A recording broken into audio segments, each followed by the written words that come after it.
a woman with a dead man's debts and nowhere left to go, a sheep rancher who had stopped believing the land could be saved, and an arrangement that was supposed to be practical until it became the only honest thing either of them had left. Nobody in Suttler's Crossing expected Della Foss to make it past the first snowfall.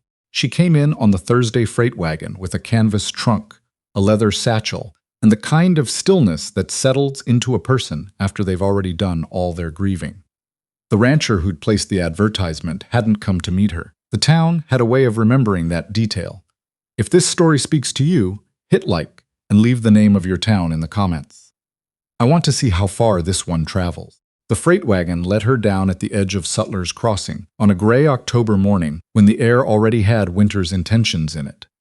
The driver, a heavy-set man named Dobb, who had not spoken 12 words the entire 40-mile ride, pointed at the general store at the end of the main street and said, "Pruitt's will know where Calloway runs his sheep." Then he clicked his tongue at the horses and moved on. Della stood in the dust of the wagon's leaving and looked at what Suttler's Crossing was. One street, 2 saloons she could see from where she stood, a church with a broken weather vane, and a scattering of buildings that had the look of things that had been built fast and maintained slow. The mountains were behind all of it, immediate and enormous, the kind that don't let you forget they're there. She picked up the satchel and left the trunk at the wagon depot to collect later and walked to Pruitt's. The man behind the counter had a red face and the wary eyes of someone who kept track of what everyone in town owed him. He told her Calloway's sheep operation was 7 miles northwest. Follow the creek road until the bridge with the missing plank. Turn left at the grove of cottonwoods. "He know you're coming?" the man said. "He sent for me," Della said. The man looked at her the way people look at someone they've already decided is going to have trouble. He didn't say anything else. She hired a horse from the livery for the afternoon, tied her satchel across its back, and rode out on a road that got less certain the farther northwest she went. She had been a farmer's wife in Nebraska for 9 years. Before that, a farmer's daughter. She knew what land looked like when it was in trouble, the particular way fence lines went slack, and buildings started apologizing for themselves. She'd watched her father's place go under when she was 11, watched her husband's place follow the same path 3 years into their marriage, watched it recover just barely and then not recover at all when the hailstorms came in back-to-back seasons. Warren Foss had been dead 14 months, a harvester accident in August, fast and total. The kind that doesn't give you time to say anything important. He'd left her the house, which the bank took, and a set of beliefs about hard work paying off eventually, which she was still deciding about. She was 31 years old. She had good hands, a back that had never given out on her, and a capacity to look at a situation without softening it in her mind first. She had no property, less than $12, and a cousin in Kansas she'd borrowed train fare from and intended to repay. She'd answered 2 advertisements before this one.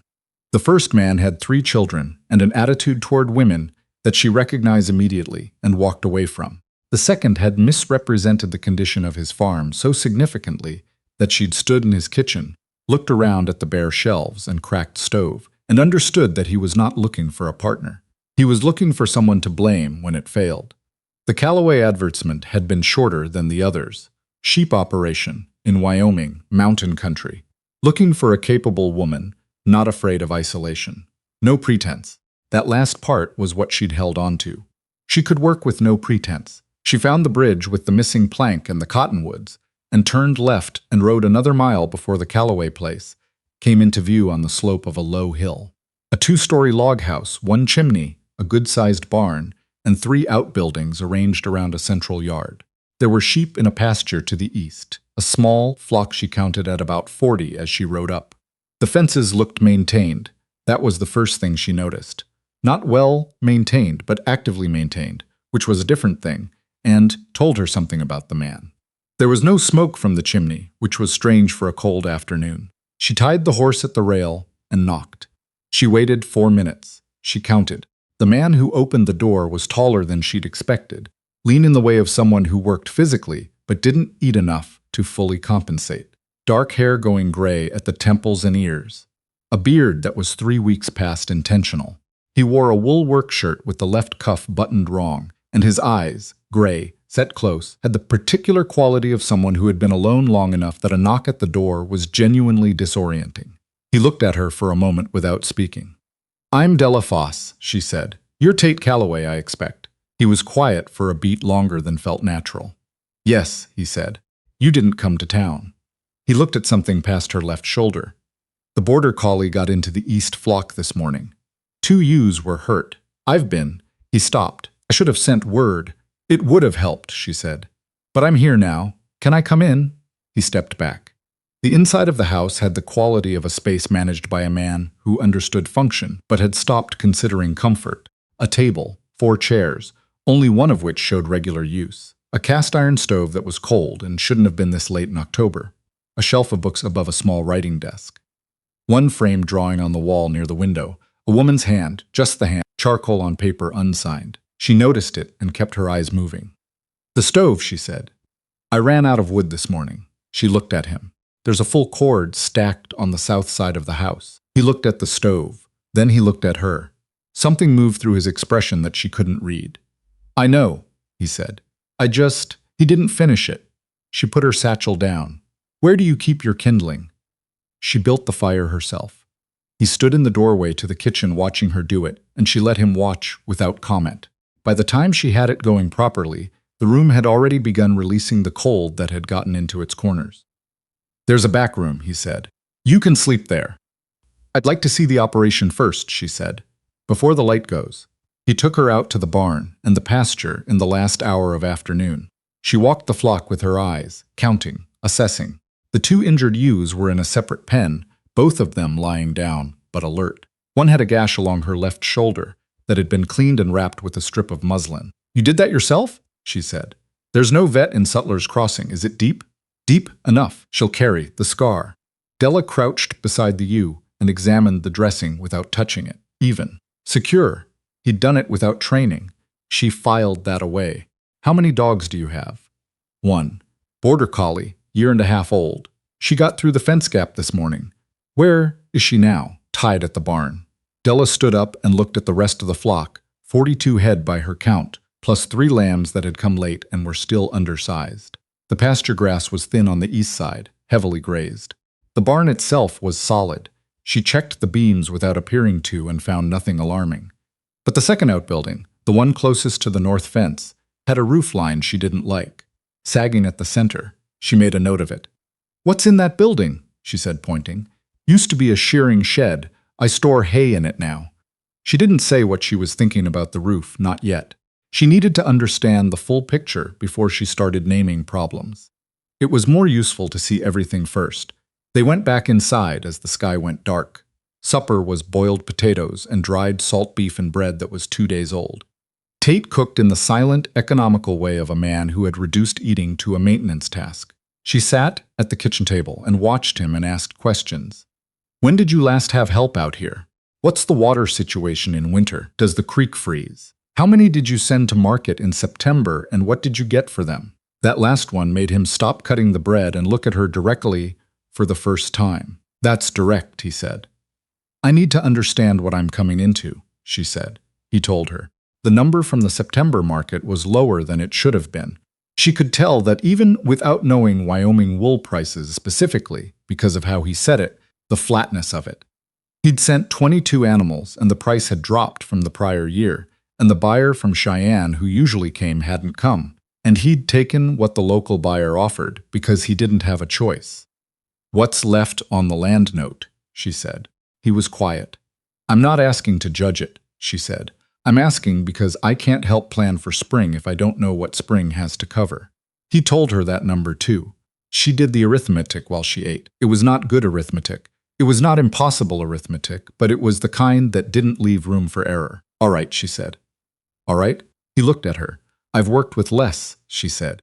"I need to see the full wool ledger after supper, and I want to go through the feed stores tomorrow." He nodded once, slowly, and went back to his bread. She lay in the back room that night on a narrow bed with a quilt that smelled of cedar and old lavender, and stared at the ceiling and did what she always did, which was take inventory. The picture wasn't pretty. The hay in the damaged shed was at risk if that roof didn't hold through winter.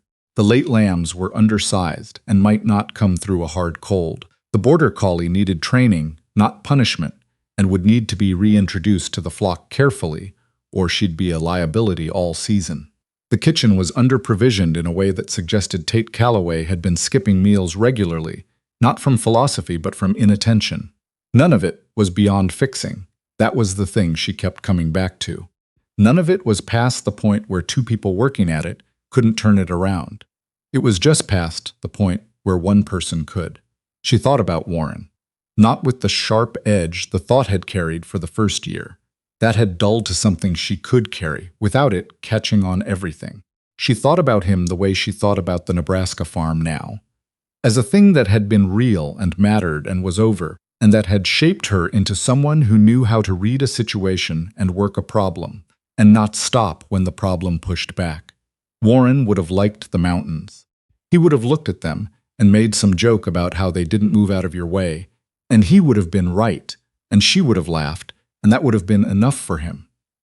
He'd been a man who found a lot of things sufficient. She had loved him for it, and she had sometimes found it maddening, and she figured that was about right for a marriage that lasted 9 years. She was not here to find that again. She'd answered the advertisement because she needed a place and a purpose, and Tate Calloway had a sheep operation that needed someone who knew what she was doing. That was the arrangement. She was clear about it. She intended to stay clear. She got up before dawn and rebuilt the kitchen stove fire. He came in from outside while she was getting it going, stomping mud from his boots at the door. He had been to the barn already, before first light. "How are the ewes?" she said without turning. The worst one is off her feet. She finished setting the damper and stood. "I'll go look at her after breakfast. Is there anything in this kitchen I can make a proper meal from?" He told her what he had. It wasn't much, but it was more than she'd expected given the state of the supper the night before. Oats, a small supply of cornmeal, 4 eggs, half a slab of bacon, dried beans, some hard cheese. "The eggs," she said, "from the 3 hens. There's a coop behind the barn. What are you feeding them?" "Cracked corn." She thought of several things and said none of them. She noted the chickens in her small notebook, which she'd pulled from the satchel. "What are you writing?" he said. "List," she said. "Everything I need to understand about this place." He poured himself coffee and leaned against the counter and looked at the notebook with the expression of a man deciding whether to be offended. "You're welcome to look at it," she said. He didn't take her up on that. He drank his coffee and was quiet, and she made oatmeal with the bacon rendered in and the cheese grated over the top, and when she put it in front of him, he looked at it for a moment, as though it was something unexpected. He ate all of it. She went out to the injured ewe after breakfast.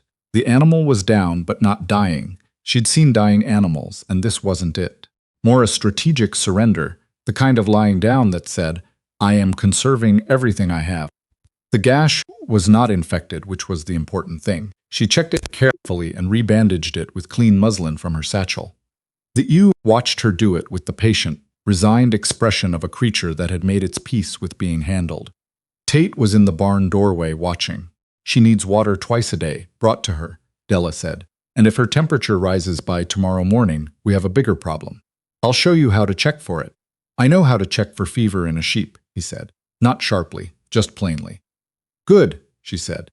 "Then you know she doesn't have one yet." He was quiet, then he said, "I didn't mean—" "I know you didn't," she said. "I wasn't taking it wrong." They worked the rest of the morning on different things. She went through the feed stores in the main barn, counting and cataloging. He was on the roof of one of the working outbuildings, patching a spot she hadn't pointed out to him. She noticed that. He knew where the problems were. He just hadn't had the hands to get to all of them. The shearing shed roof was still on her list. After midday, she walked out to look at it properly, from the inside and the outside, reading the structure the way her father had taught her to read structures, which was with your hands as much as your eyes. She pressed on the central beam and felt the give in it, not catastrophic but real. "How much hay is in there?" she asked when Tate came past.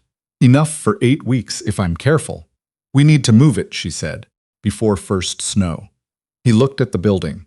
He had the expression of a man who had been looking at the building and not looking at it simultaneously, aware of the problem in the way you're aware of a tooth that might need pulling, always in the background, never the thing you address today. "Where would you put it?" he said. The main barn if we rearrange. I'll show you what I'm thinking. He followed her into the main barn, and she walked him through the reorganization she'd been planning since she saw the shed. It would take most of a day, and there would be some loss of workspace, but the hay would be dry and safe, and she'd rather work around a crowded barn than lose 8 weeks of feed to a collapsed roof. That's more than a day's work, he said. 2 days, she said. If we're honest about it, we should start tomorrow. He was quiet, looking at the barn, thinking through it. All right, he said. He said it the way she was coming to understand. He said most things, without drama, without excessive agreement, just accepting the logic of it. They moved the hay over 3 days, not 2. It rained on the second day, a cold October rain that got into everything, and they worked in it because stopping wasn't an option with the hay half-moved and the shed roof sitting where it was sitting. By the end of the third day, every muscle she had was registering a complaint, and she suspected he was in the same condition, but neither of them said anything about it.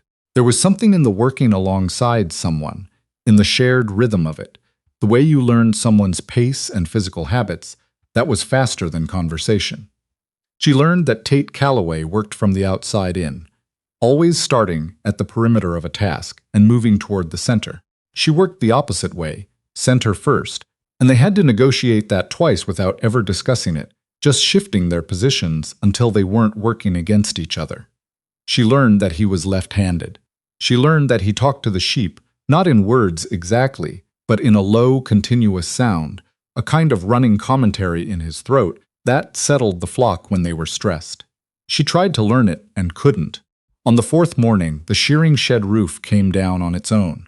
Just a section of it, the center, where the beam had given. But it came down in the night, and by morning the walls were still standing, but the top was open to the sky. They stood in the yard and looked at it. Good timing, Tate said. Yes, Della said. That was the only thing either of them said about it. She went to Suttler's Crossing on the 5th day to replenish what they were going through fastest. She made the list carefully and checked it twice, and she went to Pruitt's and bought only what the list said.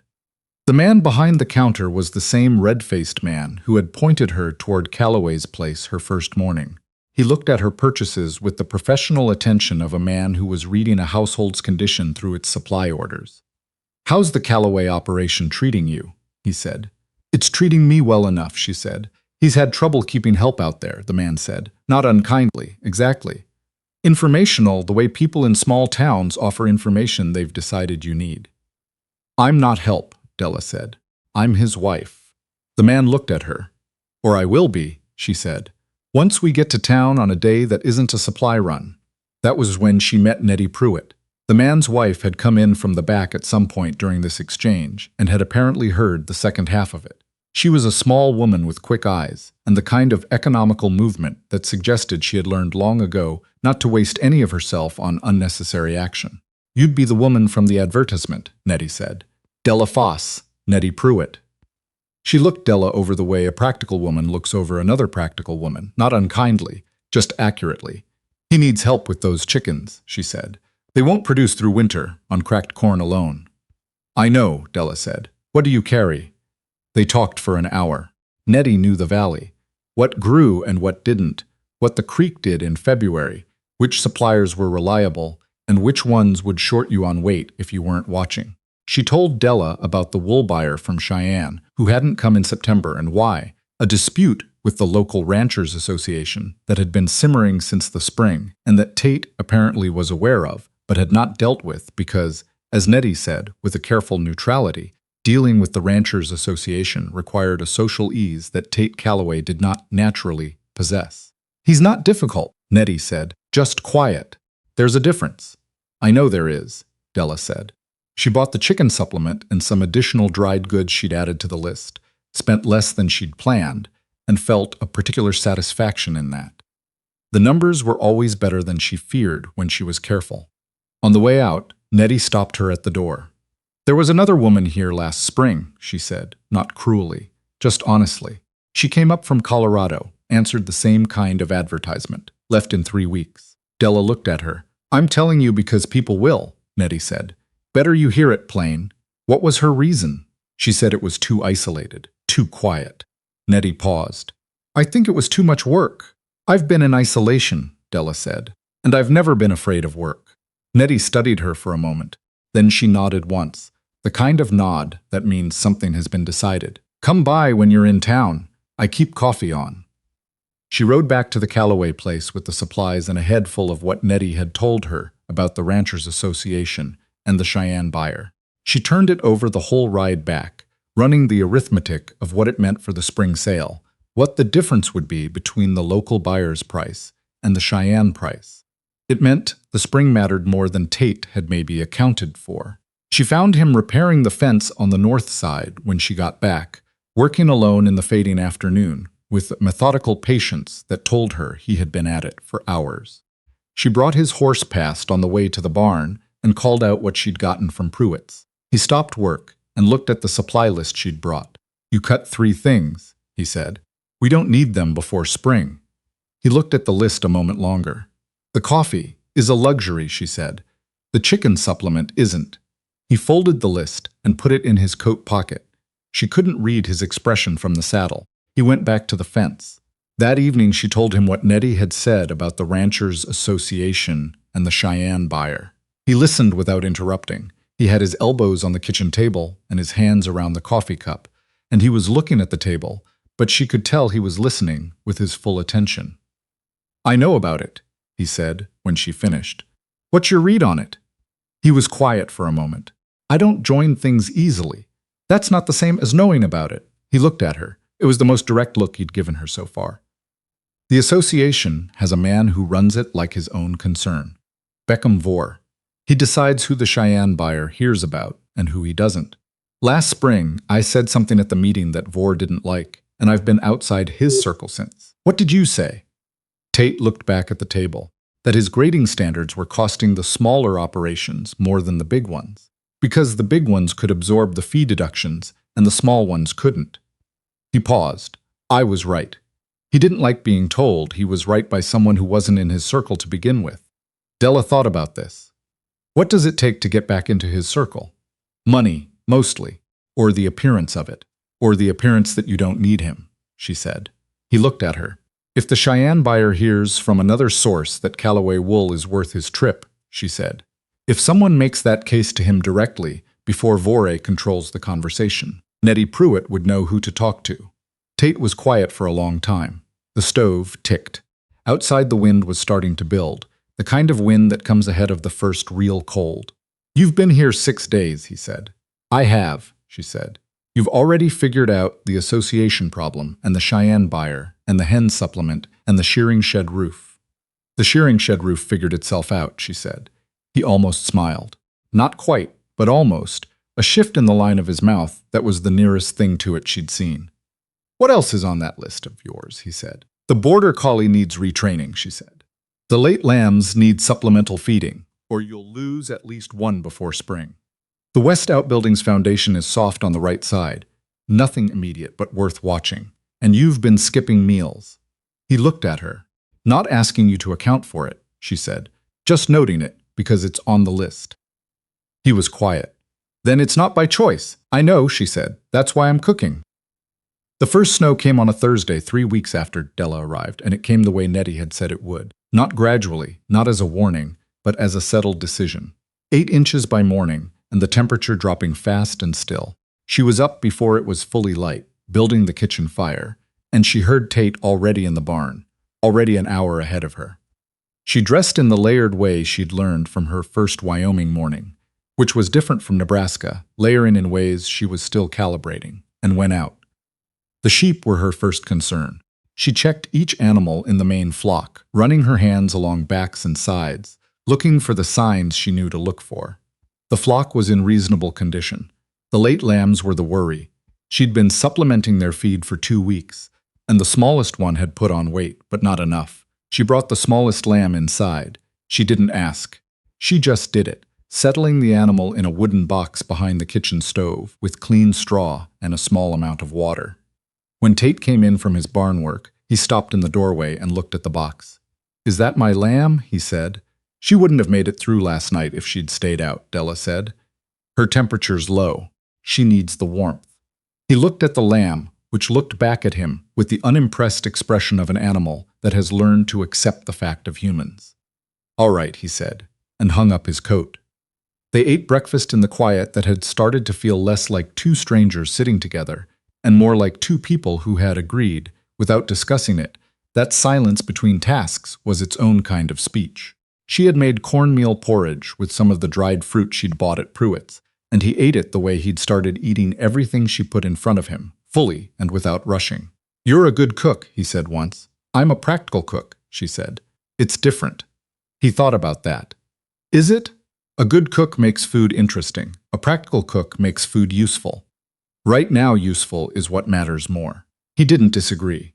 She went to Pruitt's again 2 weeks into winter. Nettie was alone in the store, which had a different quality when her husband wasn't there. Warmer, somehow, less guarded.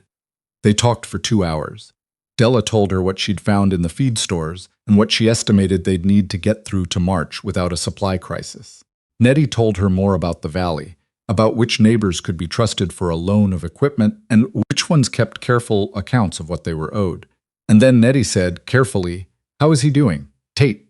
You can see it from town, when a person out there starts to go one way or another. Della thought about how to answer that. He'd gotten used to things not working, she said. It takes time to stop bracing for that. Nettie looked at her over her coffee cup. "And you?" "I've been worse off," Della said. "A lot worse." Nettie smiled, a real smile, the kind that reached her eyes fully. "Good," she said. "That's what he needs. Someone who's been worse off." It was coming out of the store that Della saw Beckham Vore for the first time. He was crossing the street toward the feed merchant, a well-built man in an expensive coat who moved with the ease of someone accustomed to having space made for him. He glanced at her the way people glance at a new face in a small town, quick and cataloging. "You'd be Calloway's woman," he said, not stopping, just noting it as he passed. "Della Foss," she said. He nodded once, filed that away, and went on. Nettie, who had come to the doorway, said nothing. But the way she said nothing was informative. "He's already heard about you," Nettie said after a moment. "He makes it his business to hear about everything." "Let him hear," Della said. She told Tate about Vore that evening. Not as a complaint, just as a report. He listened in the same way he always listened, with his full attention and without putting his hands in it until she'd finished. "He'll be watching the spring market," Tate said, "waiting to see if we come in short." "We're not going to come in short," Della said. He looked at her. "If we keep the flock through winter in the condition they're in," she said, "and if the late lambs both make it, and if Nettie can get word to the Cheyenne buyer through the right channels, which she thinks she can," she stopped. "None of that is certain, but none of it is impossible either." Tate was quiet. Outside, the wind was doing what it had been doing for 3 days, which was insisting on itself. "I haven't been good at this part," he said. "The planning." "You've been doing it alone," she said. "I've been doing it badly. It's harder alone. That's not a character fault. It's arithmetic." He looked at his hands on the table. They were rougher than when she'd arrived. "The cold did that. My brother offered to come out 2 years ago," he said. "After my wife passed, he said he'd come help run the place." She waited. "I told him not to," Tate said. "I thought I could manage." "You did manage," she said. "The flock is still here. The land note isn't foreclosed. The buildings are standing. You managed." He was quiet. "Managing and thriving are 2 different things," she added. "You managed. We're going to try for the other one." He looked at her. Something in his face did what it sometimes did, something complicated and held back, the way a man looks when he has more feelings about a thing than he has language for. "Della," he said. "I know," she said, because she thought she did. They sat in the kitchen while the fire did its work, and the wind outside reminded them that winter was still a long way from finished. January was the kind of month that asks everything of you and gives very little back. The cold settled in like a permanent condition, something to be worked inside of rather than against. The water trough froze every morning. The horses needed extra feed just to maintain weight. The sheep had to be checked twice a day, and the late lambs, both of whom had survived, needed attention she gave them willingly, but with the awareness that willingness didn't change the arithmetic of time. She learned things about Tate Calloway in January that she wouldn't have learned any other way. She learned that he had a daughter, 12 years old, living with his late wife's sister in Laramie, had been since the wife passed 2 years prior. He had not mentioned this before. She found out by accident, a letter on the writing desk that she hadn't meant to read, just saw the handwriting and the word Papa at the top and understood. She didn't say anything to him about it directly. She waited. He told her himself, on a Sunday evening in the second week of January, when they'd come in from a difficult afternoon, with a ewe that had gotten herself stuck in a fence gap and injured her foreleg coming out. "I have a daughter," he said. She was pulling off her boot. "I know," she said. "The letter on the desk. I didn't read it. I saw the first line." He was quiet for a moment. "Her name is Birdie, Rebecca. She calls herself Birdie." He stopped. "I send money when I can. It's not always enough. She's with her aunt, her mother's sister. Good woman. Stable household. Better than what I could give her out here, the last 2 years especially." He said this flatly, without self-pity, just reporting it. "I've been trying to get the place to a point where I could ask them to let her come back." Della sat with that for a moment. The fire in the stove was burning well, the way it had been burning all winter since she'd adjusted the damper in the first week. "You were trying to get there alone," she said. "Yes." She pulled off the second boot. "How long has it been since you've seen her?" "She came for 3 weeks in summer. Before that, Christmas before last." She looked at him. He was looking at the stove. His face in the winter lamplight had the complicated quality she'd learned not to try to read too fast, the kind that carries several things simultaneously and doesn't resolve easily. "She could come at Easter," Della said, "if you wanted." He looked at her. The question in his face was quieter than a question. It was more like something he'd been holding and hadn't thought he'd be able to put down. "This place won't be perfect by Easter," Della said, "but it'll be better than it was. Better is enough to bring a child home to." He was quiet for a long time. "I'd have to write her aunt," he said. "Yes," she said, "you would." He wrote the letter that night. She could hear the scratch of the pen from the back room. She lay in the dark listening to it and thought about Warren, not with the grief of the first year, but with something quieter. Gratitude, maybe, that the things he'd given her, the patience for this kind of slow, difficult work, the knowledge of what land looked like when it was fighting back toward health, were things she was still using. He would have liked that his life had been useful to her even after it ended. He'd been a man who cared about usefulness. She wasn't in love with Tate Calloway. She was clear about that, and she was not going to let herself be unclear about it for the sake of convenience. But she was beginning to understand that love was not the only thing a partnership could be made of. Respect was a different thing and more reliable. Shared work was a different thing and more honest. The trust that built itself in a cold barn over a sick animal and a long night. That was a different thing, and she was beginning to believe it might be the more durable thing. She fell asleep before he finished writing. March came in like an argument and went out like a concession.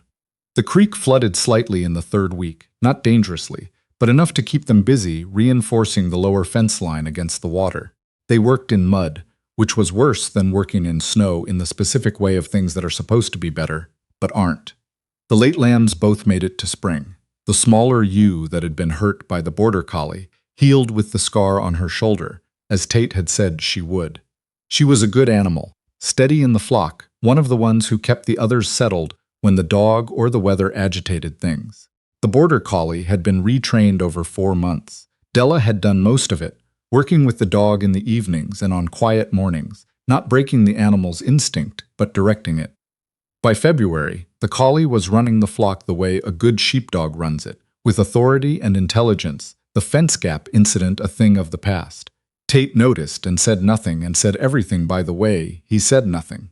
In late March, he came in from town on a gray afternoon and stood in the kitchen doorway with his coat still on. And Della looked at him and knew before he said it that something had shifted.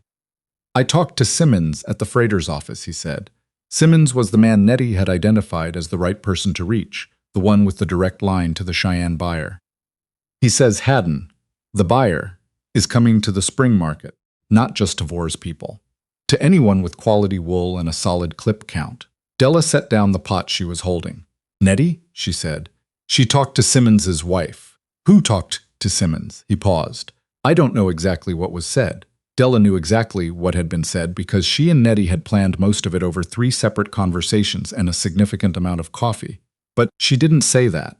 "That's good," she said. "What's the flock condition?" "Better than last spring. Better than any spring in the last 3 years, if I'm honest." He was still in the doorway, He had the look of a man who had practiced saying something on the ride home and was now finding the practice insufficient. Della. She looked at him. I want to. He stopped. Started again. I want this to be a real marriage. She looked at this man who had not come to meet her wagon and had worked every day beside her in cold and mud and difficulty without complaint, and had written a letter to his daughter at midnight, and had said we to Beckham Vore once in January, when Vore had come by on some pretextual visit, and Tate had said, without hesitation, we're managing fine, and the word had sat in the room between them like a thing decided. It is a real marriage, she said. More, he said. I mean, he stopped again, and the slight stumble of it, the way he didn't have the easy words, made her trust it more than easy words would have. I know what you mean, she said. He crossed the kitchen and he kissed her, and it was not graceful, neither of them having practiced this particular moment. But it was real, which was the whole of it. The spring sale was the second week of April. Della did not go. She stayed at the ranch and did the morning work, and checked the flock and counted the lambs, and made a list of what would go into the kitchen garden as soon as the ground was ready. He came back before dark. She heard the horse from the house. His face, when he came in, had the specific quality of a long day that had ended well. The tension she'd been watching build in his jaw since February had released. He sat down at the kitchen table and told her the number. She'd run the best case arithmetic a dozen times over the winter. This was better than best case. Hadn't bought 12 animals himself, Tate said. Over Vore's price. How did Vore take it? She said. Tate looked at her with something close to amusement. Quietly, he said. She put coffee on and sat down across from him. The land note, she said. Paid, and enough left for seed, summer supplies. And he stopped. Reached into his coat pocket and put a pair of gloves on the table between them. Women's gloves, wool-lined, the right size. Your left glove has been wearing through since February, he said. I noticed in January, but I couldn't afford to say it. She picked the gloves up. They were practical gloves, the right weight for ranch work, not decorative. Thank you, she said, and meant it in all the ways there were to mean it. 2 weeks later, he got a letter back from Laramie. Bertie could come for Easter. She would come on the Tuesday stage. He told Della at breakfast, and then said nothing else for 10 minutes, which she had learned to recognize as his version of saying a great deal. She should have her own room, Della said. The back room. I'll move my things to the main room. You don't. It's her father's house, Della said. She should feel that when she comes. He looked at his coffee cup. Then he looked at her. She'll like you, he said. Maybe, Della said. Or maybe it'll take time. Either way is fine. They cleaned the back room together on a Saturday, aired the quilt, swept the floor, put a small braided rug down that Della had found folded in the trunk she'd finally brought out from Suttler's crossing. The room looked like something a child could settle into. On the wall, in the one place that got good afternoon light, Della hung the framed drawing that had been in the main room, the woman's hand, charcoal on paper. Tate stopped when he saw it. Her mother drew that, he said. She was teaching herself in the last year before. He stopped. I thought Bertie should have it in her room, Della said. It belongs with her. He was quiet for a long time, looking at the drawing in the new light. Yes, he said, it does. They stood in the doorway of the small, clean room for a moment. The light coming through the window was the good April light that comes after a hard winter, the kind that still surprises you even when you've been waiting for it. Della had a lot of work still to do. The kitchen garden was only half turned. The west outbuilding foundation needed attention before summer heat stressed it further. She wanted to add 6 more ewes to the flock before fall, assuming the summer went reasonably. The border collie was ready for more serious work, and she had plans for that. None of it was finished. None of it would ever be entirely finished because land doesn't work that way, and neither does a life built on it. You just keep making it better. One season at a time, one problem crossed off, and 2 more added to the list. She had learned to find that sustainable rather than defeating. It was the rhythm of the thing. On the Tuesday the stage came through, Tate rode to Suttler's Crossing alone to get Bertie. Della stayed at the ranch and finished turning the garden and thought about nothing in particular and everything at once. She heard them coming up the road in the late afternoon, the sound of 2 horses, and she went to the porch. The girl riding beside Tate was small for 12, dark-haired, with her father's way of holding herself straight in the saddle. She looked at Della from 50 yards with the direct, measuring look of a child who had learned to read situations quickly because situations had required it of her. Della waited on the porch and did not go down to meet them, which she thought was the right thing. Let the girl come to the house at her own pace. Tate dismounted and took Bertie's horse. The girl came up the porch steps and stopped in front of Della and looked at her. "You're Della," she said. "I am." Bertie looked at the door, and then at the garden, and then back at Della. She had her mother's eyes, Della thought, though she had never seen a photograph. "Papa says you fixed the chickens," Bertie said. "The chickens fixed themselves," Della said. "I just gave them what they needed." Something shifted in the girl's face. Not quite a smile, but the possibility of one. "Can I see them?" she said. "We can go right now if you want," Della said and stepped off the porch. Tate watched them walk toward the chicken coop together, his daughter and his wife, the 12-year-old asking questions, and the woman answering them plainly and without condescension, the way you talk to someone you intend to take seriously. The ranch was not finished. It would never be finished. But the fences held, and the flock was healthy, and the count at Pruitt's was clear, and the land was theirs to keep, and inside the back room a child's mother's drawing hung in afternoon light. That was what they'd built. Not in one moment, not in one brave act, but in 10,000 ordinary ones. A stove damper adjusted, a lamb brought in from the cold, a letter written at midnight, gloves remembered when there was nothing else to give. The ordinary was the whole of it, and they were just getting started.